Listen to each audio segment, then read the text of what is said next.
The Falls presents The Dracula, Chapter 10. Letter, Dr. Seward to Hahn. Arthur Holmwood, September 6th. My dear Art, my news today is not so good. Lucy this morning had gone back a bit. There is, however, one good thing which has arisen from it.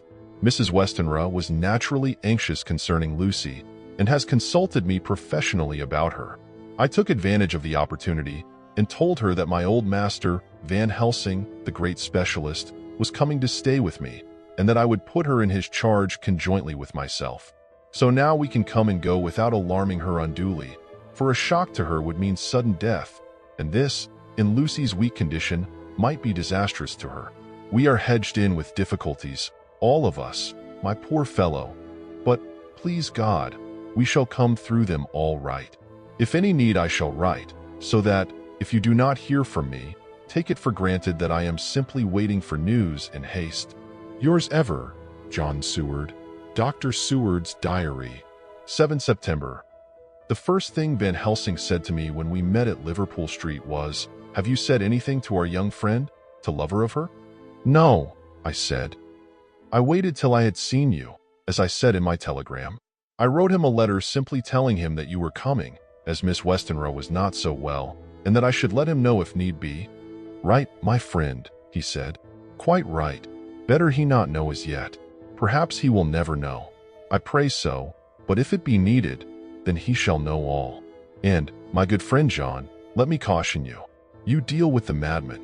All men are mad in some way or the other, and inasmuch as you deal discreetly with your madmen, so deal with God's madmen too, the rest of the world.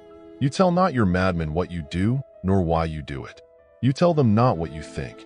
So you shall keep knowledge in its place, where it may rest, where it may gather its kind around it and breed. You and I shall keep as yet what we know here and here." He touched me on the heart and on the forehead, and then touched himself the same way. "I have for myself thoughts at the present. Later I shall unfold to you." "Why not now?" I asked. "It may do some good. We may arrive at some decision." He looked at me and said, "My friend John, when the corn is grown, even before it has ripened, while the milk of its mother earth is in him, and the sunshine has not yet begun to paint him with his gold, the husbandman he pull the ear and rub him between his rough hands, and blow away the green chaff, and say to you, 'Look, he's good corn. He will make a good crop when the time comes.'" I did not see the application and told him so. For reply he reached over and took my ear in his hand and pulled it playfully, as he used long ago to do at lectures, and said, "The good husbandman tell you so then because he knows, but not till then. But you do not find the good husbandman dig up his planted corn to see if he grow. That is for the children who play at husbandry, and not for those who take it as of the work of their life.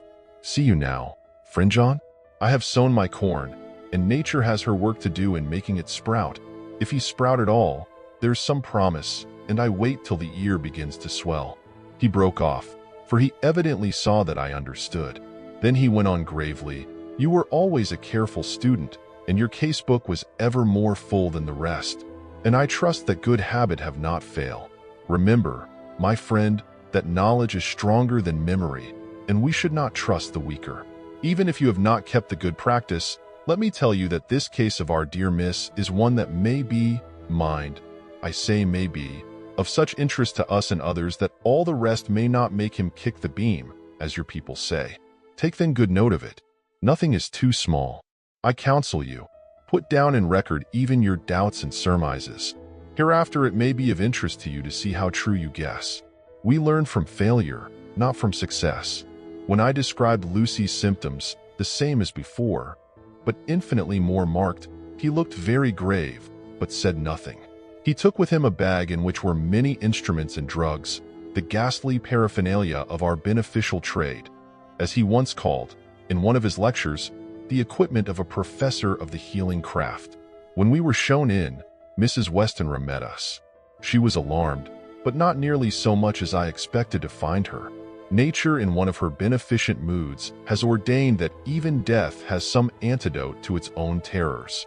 Here, in a case where any shock may prove fatal, matters are so ordered that, from some cause or other, the things not personal, even the terrible change in her daughter to whom she is so attached, do not seem to reach her.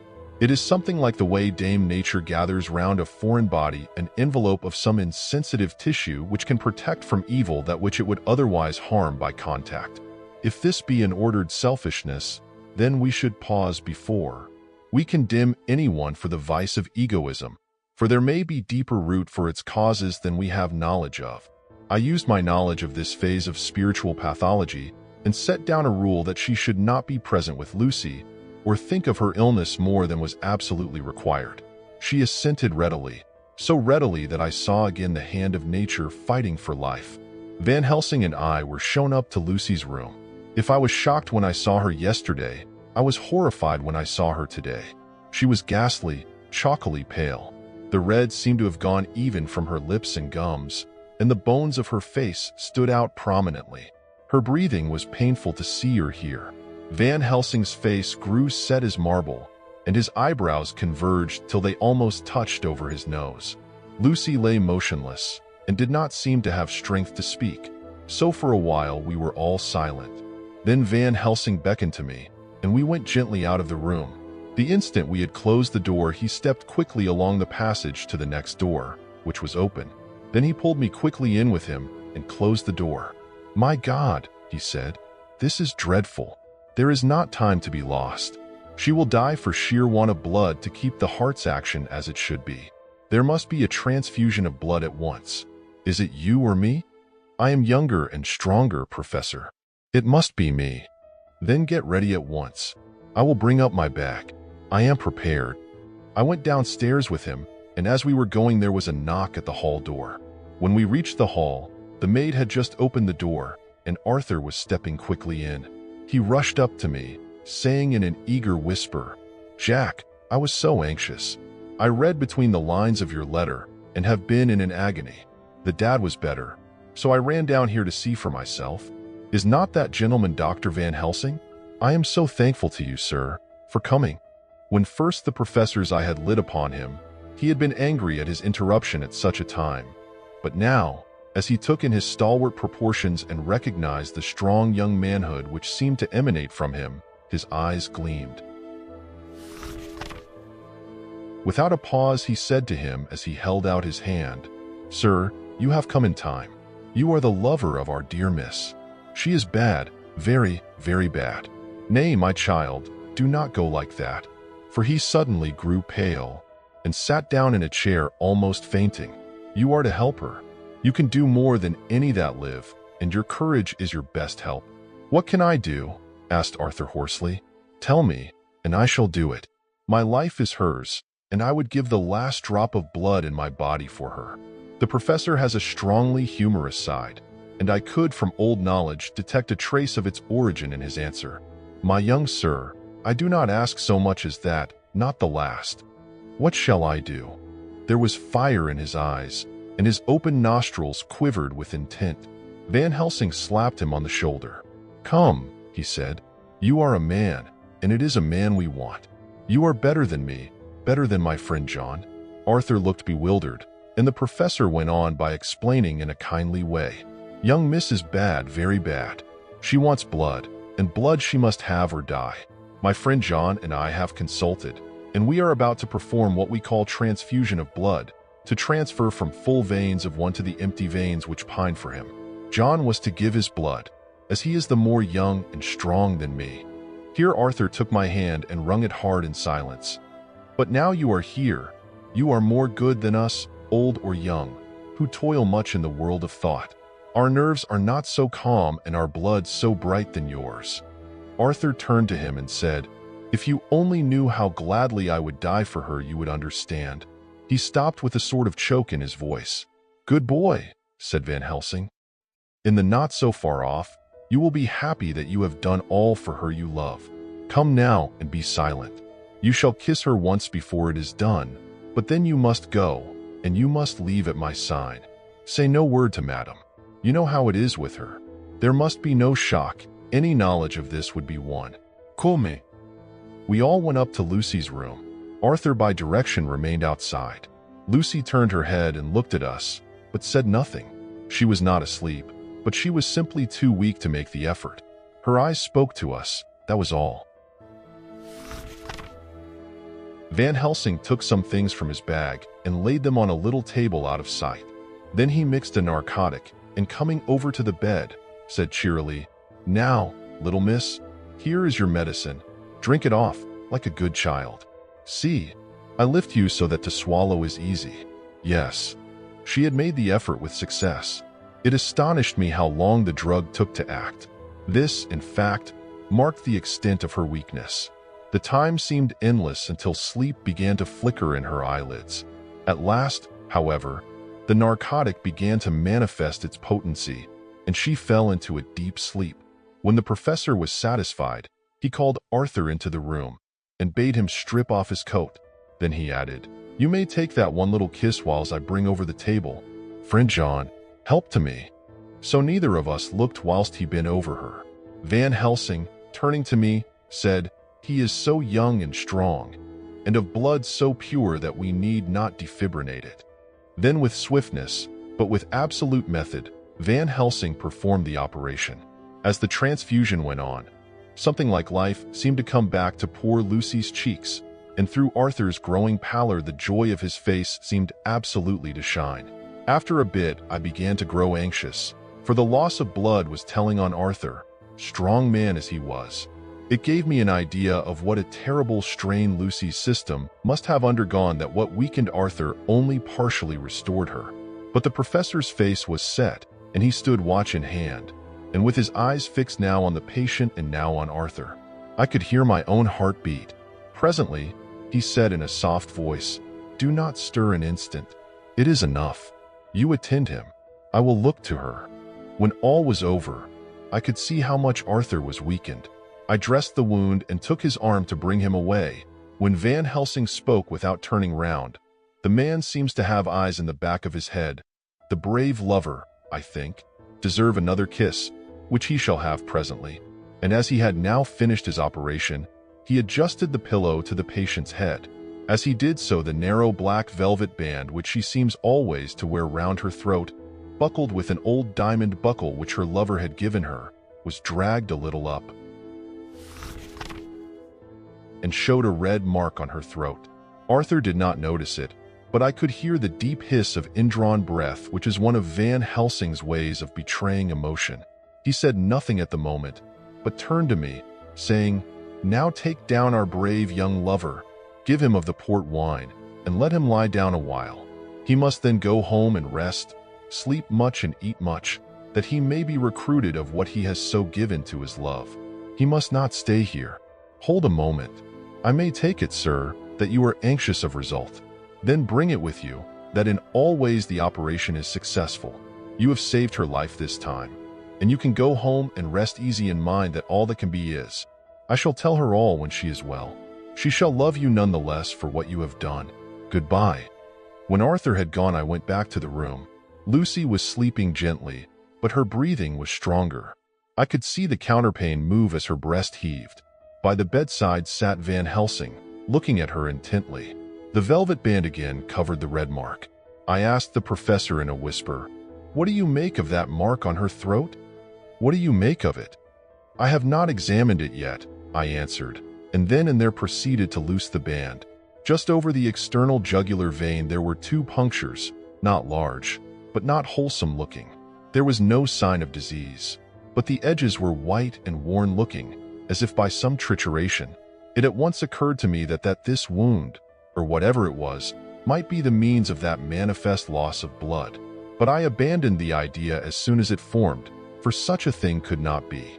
The whole bed would have been drenched to a scarlet with the blood which the girl must have lost to leave such a pallor as she had before the transfusion. "Well?" said Van Helsing. "Well," said I can make nothing of it." The professor stood up.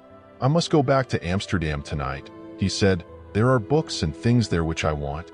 You must remain here all night, and you must not let your sight pass from her." "Shall I have a nurse?" I asked.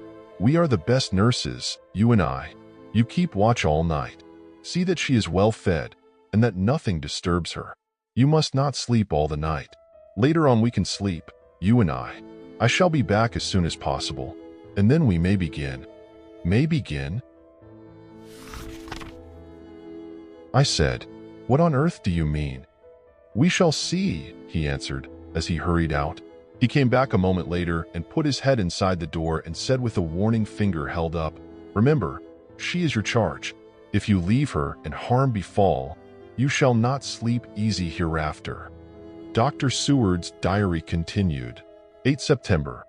I sat up all night with Lucy. The opiate worked itself off towards dusk, and she waked naturally. She looked a different being from what she had been before the operation. Her spirits even were good, and she was full of a happy vivacity, but I could see evidences of the absolute prostration which she had undergone. When I told Mrs. Westenra that Dr. Van Helsing had directed that I should sit up with her, she almost pooh-poohed the idea, pointing out her daughter's renewed strength and excellent spirits. I was firm, however, and made preparations for my long vigil. When her maid had prepared her for the night, I came in, having in the meantime had supper, and took a seat by the bedside. She did not in any way make objection, but looked at me gratefully whenever I caught her eye. After a long spell, she seemed sinking off to sleep, but with an effort seemed to pull herself together and shook it off. It was apparent that she did not want to sleep, so I tackled the subject at once. "You do not want to sleep?" No. "I am afraid to go to sleep." "Why so? It is the boon we all crave for." "Ah, not if you were like me. If sleep was to you a presage of horror." "A presage of horror? What on earth do you mean?" "I don't know." "Oh, I don't know. And that is what is so terrible. All this weakness comes to me in sleep, until I dread the very thought. But, my dear girl, you may sleep tonight. I am here watching you, and I can promise that nothing will happen." "Ah, I can trust you," she said. I seized the opportunity and said, "I promise that if I see any evidence of bad dreams, I will wake you at once." "You will? Oh, will you really? How good you are to me. Then I will sleep." And almost at the word, she gave a deep sigh of relief and sank back, asleep. All night long I watched by her. She never stirred, but slept on in a deep, tranquil, life-giving, health-giving sleep. Her lips were slightly parted, and her breast rose and fell with the regularity of a pendulum. There was a smile on her face, and it was evident that no bad dreams had come to disturb her peace of mind. In the early morning her maid came, and I left her in her care and took myself back home, for I was anxious about many things. I sent a short wire to Van Helsing and to Arthur, telling them of the excellent result of the operation. My own work, with its manifold arrears, took me all day to clear off. It was dark when I was able to inquire about my zoophagus patient. The report was good. He had been quite quiet for the past day and night. A telegram came from Van Helsing at Amsterdam whilst I was at dinner, suggesting that I should be at Hillingham tonight, as it might be well to be at hand, and stating that he was leaving by the night mail and would join me early in the morning. 9 September. I was pretty tired and worn out when I got to Hillingham. For 2 nights I had hardly had a wink of sleep, and my brain was beginning to feel that numbness which marks cerebral exhaustion. Lucy was up and in cheerful spirits. When she shook hands with me, she looked sharply in my face and said, "No sitting up tonight for you. You are worn out." "I am quite well again." "Indeed, I am, and if there is to be any sitting up, it is I who will sit up with you." I would not argue the point, but went and had my supper. Lucy came with me, and enlivened by her charming presence, I made an excellent meal, and had a couple of glasses of the more than excellent port. Then Lucy took me upstairs and showed me a room next her own, where a cozy fire was burning. "Now," she said, "you must stay here. I shall leave this door open and my door too. You can lie on the sofa, for I know that nothing would induce any of you doctors to go to bed whilst there is a patient above the horizon. If I want anything I shall call out, and you can come to me at once." I could not but acquiesce, for I was dog-tired, and could not have sat up had I tried. So, on her renewing her promise to call me if she should want anything, I lay on the sofa and forgot all about everything. Lucy Westenra's diary. 9 September. I feel so happy tonight. I have been so miserably weak, that to be able to think and move about is like feeling sunshine after a long spell of east wind out of a steel sky. Somehow Arthur feels very, very close to me. I seem to feel his presence warm about me. I suppose it is that sickness and weakness are selfish things and turn our inner eyes and sympathy on ourselves, whilst health and strength give love reign, and in thought and feeling he can wander where he wills. I know where my thoughts are. If only Arthur knew. My dear, your ears must tingle as you sleep, as mine do waking. Oh, the blissful rest of last night. How I slept, with that dear, good Dr. Seward watching me. And tonight I shall not fear to sleep, since he is close at hand and within call. Thank everybody for being so good to me. Thank God. Good night, Arthur. Dr. Seward's Diary, 10 September. I was conscious of the professor's hand on my head and started awake all in a second. That is one of the things that we learn in an asylum, at any rate. And how is our patient? Well, when I left her, or rather when she left me, I answered. Come, let us see, he said. And together we went into the room. The blind was down, and I went over to raise it gently, whilst Van Helsing stepped, with his soft, cat-like tread, over to the bed. As I raised the blind, and the morning sunlight flooded the room, I heard the professor's low hiss of inspiration, and knowing its rarity, a deadly fear shot through my heart. As I passed over, he moved back, and his exclamation of horror, God in Himmel, needed no enforcement from his agonized face. He raised his hand and pointed to the bed, and his iron face was drawn and ashen white.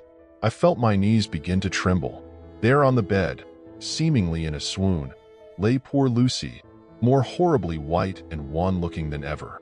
Even the lips were white, and the gums seemed to have shrunken back from the teeth, as we sometimes see in a corpse after a prolonged illness.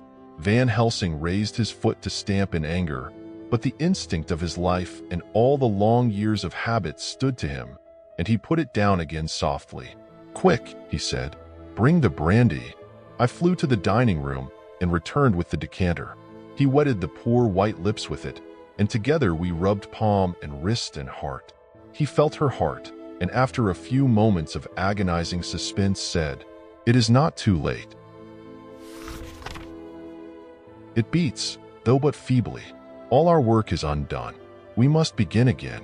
There is no young Arthur here now. I have to call on you yourself this time, friend John. As he spoke, he was dipping into his bag and producing the instruments of transfusion. I had taken off my coat and rolled up my shirt sleeve.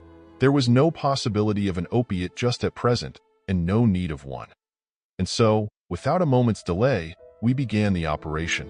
After a time, it did not seem a short time either, for the draining away of one's blood, no matter how willingly it is given, is a terrible feeling. Van Helsing held up a warning finger. Do not stir, he said, but I fear that with growing strength she may wake, and that would make danger. Oh, so much danger. But I shall precaution take. I shall give hypodermic injection of morphia. He proceeded then, swiftly and deftly, to carry out his intent. The effect on Lucy was not bad, for the faint seemed to merge subtly into the narcotic sleep. It was with a feeling of personal pride that I could see a faint tinge of color steal back into the pallid cheeks and lips. No man knows, till he experiences it, what it is to feel his own lifeblood drawn away into the veins of the woman he loves. The professor watched me critically. That will do, he said. Already? I remonstrated. You took a great deal more from Art.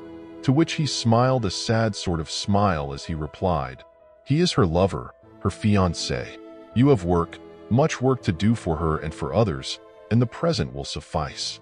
When we stopped the operation, he attended to Lucy, whilst I applied digital pressure to my own incision. I laid down, while I waited for his leisure to attend to me, for I felt faint and a little sick. By and by he bound up my wound, and sent me downstairs to get a glass of wine for myself. As I was leaving the room, he came after me and half whispered, Mind, nothing must be said of this. If our young lover should turn up unexpectedly, as before, no word to him. It would at once frighten him and unjealous him, too. There must be none. So, when I came back he looked at me carefully, and then said, You are not much the worse. Go into the room, and lie on your sofa and rest a while, then have much breakfast and come here to me." I followed out his orders, for I knew how right and wise they were. I had done my part, and now my next duty was to keep up my strength. I felt very weak, and in the weakness lost something of the amazement at what had occurred.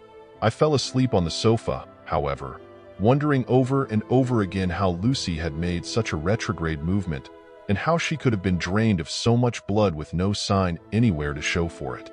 I think I must have continued my wonder in my dreams, for, sleeping and waking, my thoughts always came back to the little punctures in her throat and the ragged, exhausted appearance of their edges, tiny though they were. Lucy slept well into the day, and when she woke she was fairly well and strong, though not nearly so much so as the day before. When Van Helsing had seen her, he went out for a walk, leaving me in charge, with strict injunctions that I was not to leave her for a moment. I could hear his voice in the hall, asking the way to the nearest telegraph office. Lucy chatted with me freely and seemed quite unconscious that anything had happened. I tried to keep her amused and interested. When her mother came up to see her, she did not seem to notice any change whatever, but said to me gratefully, "We owe you so much, Dr. Seward, for all you have done, but you really must now take care not to overwork yourself. You are looking pale yourself. You want a wife to nurse and look after you a bit, that you do." As she spoke, Lucy turned crimson, though it was only momentarily, for her poor wasted veins could not stand for long an unwanted drain to the head. The reaction came in excessive pallor as she turned imploring eyes on me. I smiled and nodded, and laid my finger on my lips. With a sigh, she sank back amid her pillows. Van Helsing returned in a couple of hours and presently said to me, "Now you go home, and eat much and drink enough. Make yourself strong. I stay here tonight, and I shall sit up with little miss myself. You and I must watch the case, and we must have none other to know. I have grave reasons. No, do not ask me. Think what you will. Do not fear to think even the most not improbable. Good night." In the hall, 2 of the maids came to me and asked if they or either of them might not sit up with Miss Lucy. They implored me to let them, and when I said it was Dr. Van Helsing's wish that either he or I should sit up, they asked me quite piteously to intercede with the foreign gentleman. I was much touched by their kindness. Perhaps it is because I am weak at present, and perhaps because it was on Lucy's account that their devotion was manifested. Over and over again have I seen similar instances of woman's kindness. I got back here in time for a late dinner, went my rounds, all well, and set this down whilst waiting for sleep. It is coming. 11 September. This afternoon I went over to Gillingham, found Van Helsing in excellent spirits and Lucy much better. Shortly after I had arrived, a big parcel from abroad came for the professor. He opened it with much impressment, assumed, of course, and showed a great bundle of white flowers. "These are for you, Miss Lucy," he said. "For me? Oh, Dr. Van Helsing? Yes, my dear, but not for you to play with. These are medicines." Here Lucy made a wry face. "Nay, but they are not to take in a decoction or in nauseous form, so you need not snub that so charming nose, or I shall point out to my friend Arthur what woes he may have to endure in seeing so much beauty that he so loves so much distort. Aha, my pretty miss, that brings the so. Nice nose all straight again. This is medicinal, but you do not know how. I put him in your window, I make pretty wreath, and hang him round your neck, so you sleep well. Oh yes, they, like the lotus flower, make your trouble forgotten. It smells so like the waters of Lethe, and of that fountain of youth that the conquistadores sought for in the Floridas, and find him all too late." Whilst he was speaking, Lucy had been examining the flowers and smelling them. Now she threw them down, saying, with half laughter and half disgust, "Oh, Professor, you are only putting up a joke on me. Why, these flowers are only common garlic." To my surprise, Van Helsing rose and said with all his sternness, his iron jaw set and his bushy eyebrows meeting, "No trifling with me. I never jest. There is grim purpose in what I do, and I warn you that you do not thwart me. Take care, for the sake of others if not for your own." Then seeing poor Lucy scared, as she might well be, he went on more gently, "Oh, little miss, my dear, do not fear me. I only do for your good, but there is much virtue to you in those so common flowers. See, I place them myself in your room. I make myself the wreath that you are to wear. But hush, no telling to others that make so inquisitive questions. We must obey, and silence is a part of obedience, and obedience is to bring you strong and well into loving arms that wait for you. Now sit still a while.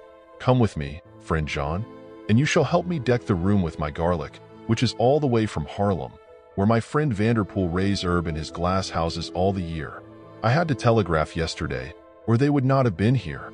We went into the room, taking the flowers with us. The professor's actions were certainly odd and not to be found in any pharmacopoeia that I ever heard of. First, he fastened up the windows and latched them securely. Next, taking a handful of the flowers, he rubbed them all over the sashes, as though to ensure that every whiff of air that might get in would be laden with the garlic smell. Then with the wisp he rubbed all over the jamb of the door, above, below, and at each side, and round the fireplace in the same way. It all seemed grotesque to me, and presently I said, "Well, Professor, I know you always have a reason for what you do, but this certainly puzzles me. It is well we have no skeptic here, or he would say that you were working some spell to keep out an evil spirit." "Perhaps I am," he answered quietly as he began to make the wreath which Lucy was to wear round her neck. We then waited whilst Lucy made her toilet for the night, and when she was in bed he came and himself fixed the wreath of garlic round her neck. The last words he said to her were, "Take care you do not disturb it, and even if the room feel close, do not tonight open the window or the door." "I promise," said Lucy, "and thank you both 1,000 times for all your kindness to me. Oh, what have I done to be blessed with such friends?" As we left the house in my fly, which was waiting, Van Helsing said, "Tonight I can sleep in peace, and sleep I want, 2 nights of travel, much reading in the day between, and much anxiety on the day to follow, and a night to sit up, without to wink. Tomorrow in the morning early you call for me, and we come together to see our pretty miss, so much more strong for my spell, which I have work." Oh. He seemed so confident that I, remembering my own confidence 2 nights before and with the baneful result, felt awe and vague terror. It must have been my weakness that made me hesitate to tell it to my friend, but I felt it all the more, like unshed tears. Please, like, comment, share, subscribe to our channel for more. Thank you.